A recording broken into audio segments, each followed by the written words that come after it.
আজও একটা হাঁস কম। হ্যাঁ গো গিন্নি, কি করি বলো তো? প্রতিদিন একটা করে হাঁস গায়েব হয়ে যাচ্ছে।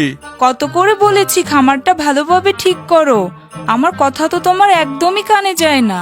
আচ্ছা, আমাদের এখান থেকে প্রতিদিন কেউ হাঁস চুরি করে নিয়ে যাচ্ছে না তো? তোমার বাপ চুরি করেছে। মাথার গোবরগুলো বের করে এবার একটু ঘিলু পোড়ো। কেন, আমি আবার কি করলাম? কোনো মানুষের খেয়ে দে কাজ আছে প্রতিদিন ঝুঁকি নিয়ে একটা একটা করে হাঁস চুরি করবে? করলে তো একবারেই করতো। তাহলে হয়তো কোনো শেয়াল এসে নিয়ে যাচ্ছে। সেটা হতে পারে, কিন্তু শেয়াল নিলেও তো একবারে হাঁস ধরতে পারবে না। একটা করে নিয়ে গেলেও অন্য হাঁসের গায়ে দাগ থাকবে। এভাবে চলতে থাকলে তো আমরা পথের ফকির হয়ে যাব। কি করব বউ? কি আর করবে, খামারটা ভালোভাবে ঠিক করো, যেন কোথাও ফাঁক ফোড়ক না থাকে। ঠিক বলেছ গিন্নি, আজ আর অন্য কাজ করব না, খামারটা ঠিক করি। তারা সন্দেহ করছিল হয়তো কোনো শেয়াল প্রতিদিন এসে তাদের খামার থেকে হাঁস চুরি করে নিয়ে যাচ্ছে। তাই খামারের সব ফাঁকফোকর বন্ধ করতে রতন কাজে লেগে পড়ল।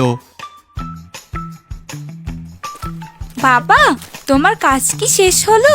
সারাদিন তোর এর পেছনে পড়ে আছো, আজ একটুও আমার সাথে গল্প করলে না।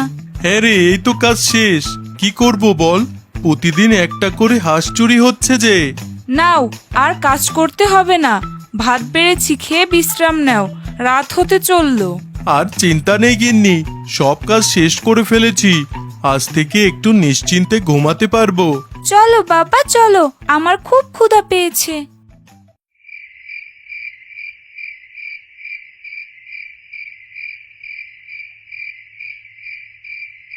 প্রতিদিন বেশ মজা হচ্ছে। প্রতিদিন আমার প্রিয় হাঁস খেতে পাচ্ছি। যাই গিয়ে টুপ করে একটা হাঁস চুরি করে আনি। আজ হাঁসের গ্রিল বানিয়ে খাবো।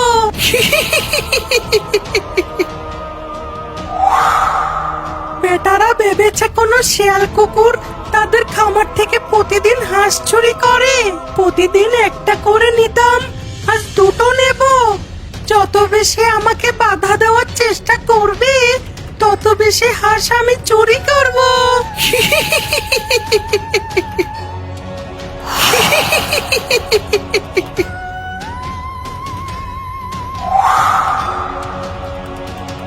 প্রতিদিন একটা হাঁস চুরি করলেও ডাইনি আজ দুটো হাঁস চুরি করলো। কারণ রতনের খামার মেরামতের বিষয়টা ডাইনির একদম ভালো লাগেনি।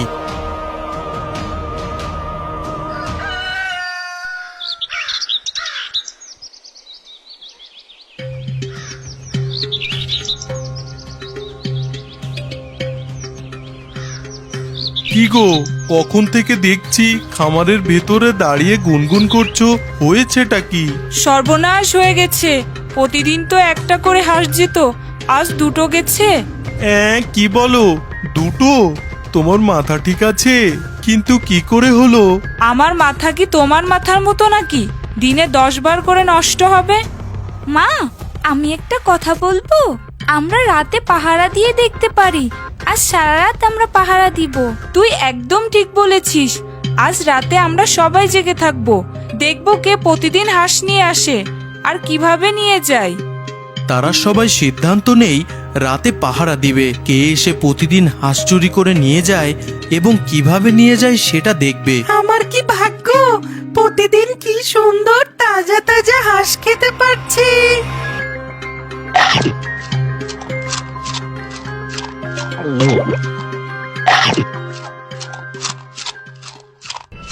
কিরে, সেই কখন থেকে অপেক্ষা করছি, রাত শেষ হতে চললো, কোনো কিছুই তো হচ্ছে না। আমার মনে হয় কাল দুটো নিয়ে গেছে বলে আজ আর আসছে না। তুই ঠিক বলেছিস, কোনোদিন তো দুটো করে নেয় না, কাল নিয়েছিল, এজন্য হয়তো আজ আর আসবে না। হ্যাঁ মা, সকাল হতে চললো, চলো আজ ঘুমিয়ে পড়ি, কাল সবাই আমরা পাহারা দিব।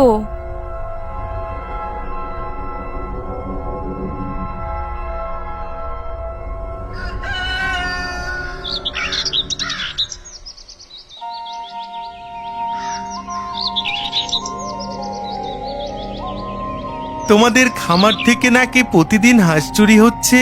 হ্যাঁ ভাই, কিন্তু কে করছে কিছুই বুঝতে পারছি না। আজ আমি তালপুকুরের পাশ দিয়ে আসছিলাম, আস্তে আস্তে দেখি ওখানের বড় তেঁতুল গাছের নিচে অনেক লোম পাখনা পড়ে আছে। কি বলো, সত্যি? তোমরা সবাই চলো আমার সাথে, আমি দেখাচ্ছি। রহিমের কথা শুনে সবাই মিলে তালপুকুরে পাড়ে যায়। গিয়ে দেখে সেখানে থাকা বড় তেঁতুল গাছের নিচে অনেক লোম পাখনা পড়ে আছে। তার মানে চোর হাঁস চুরি করে এখানে নিয়ে এসে খায়। যে করেই হোক চোরটাকে এবার ধরতেই হবে। মনে হচ্ছে এটা কোনো ডাইনি বা পেতনির কাজ হবে।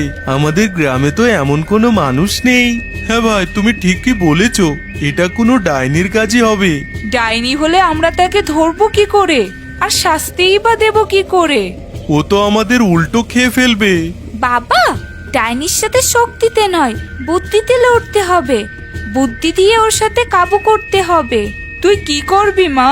আজ রাতে ডাইনি আমাদের এখানে হাঁস চুরি করতে গেলে আমরা এখানে আসব, এরপরে ডাইনিকেই ভয় দেখাবো।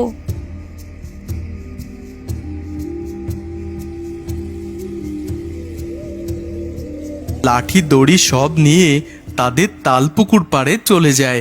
কাল আমাকে বাসি হাঁস খেতে হয়েছে, আজ বড় দেখে একটা হাঁস ধরবো।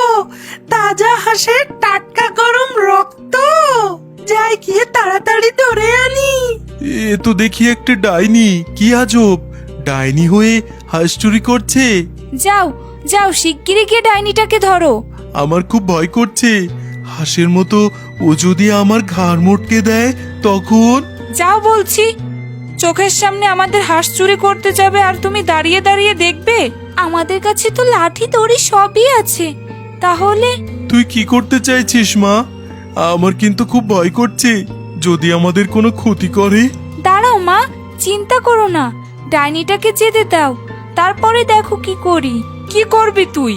ছোট মানুষ তুই, তোকে তো খেয়ে ফেলবে। মা চলো, আমার পিছে পিছে আসো। একটু পরে ডাইনি হাঁস চুরি করে নিয়ে আসবে। তাড়াতাড়ি গাছের চারপাশে খড়কুটোগুলো দিয়ে দাও। তুই কি করতে চাইছিস মা? আমার কিন্তু খুব ভয় করছে, যদি আমাদের কোনো ক্ষতি করে। তুমি কোনো ভয় পেও না বাবা, দেখোই না আমি কি করি। আমার কি ভাগ্য, প্রতিদিন কি সুন্দর তাজা তাজা হাঁস খেতে পারছি।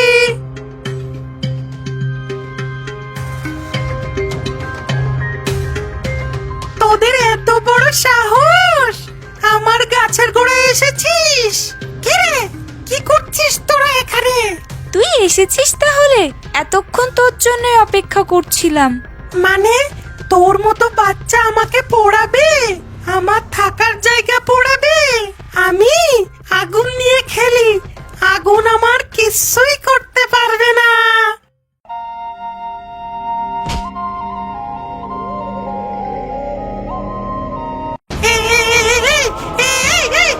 ওটা ধরবি না, ওটা ওটা আমার মেয়ে। ছাড় ওকে, ছাড় বলছি, ছাড় ছাড়। ও, এটা তোর মেয়ে? তাহলে তোকে না, তোর মেয়েকেই মারবো। বুঝবি তবে কারোর প্রিয় জিনিস মারলে কেমন লাগে। এই এই, ওটা ধরবি না, ওটা আমার মেয়ে। ছাড় ওকে, ছাড় বলছি। তোর কত বড় সাহস, প্রতিদিন আমাদের বাড়ি থেকে হাঁস চুরি করিস? আমাদের হাঁস নিলেও আমাদের এমন কষ্ট হয়। আমার ভুল হয়ে গেছে, আমাকে তোমরা ক্ষমা করে দাও। আমি আর কোনোদিন কারো ক্ষতি করব না, তোমাদের হাঁসও চুরি করব না। আমাকে আমাকে এবারের মতো সবাই মাফ করে দাও। আর কখনো কারো ক্ষতি করা যাবে না। আমি আর কোনোদিনও কারো ক্ষতি করব না, তোমাদের হাঁসও চুরি করব না। ঠিক আছে, এই নাও তোমার মেয়ে, আর কখনো কারো ক্ষতি করতে এসো না। আমি আর কোনোদিনও কারো ক্ষতি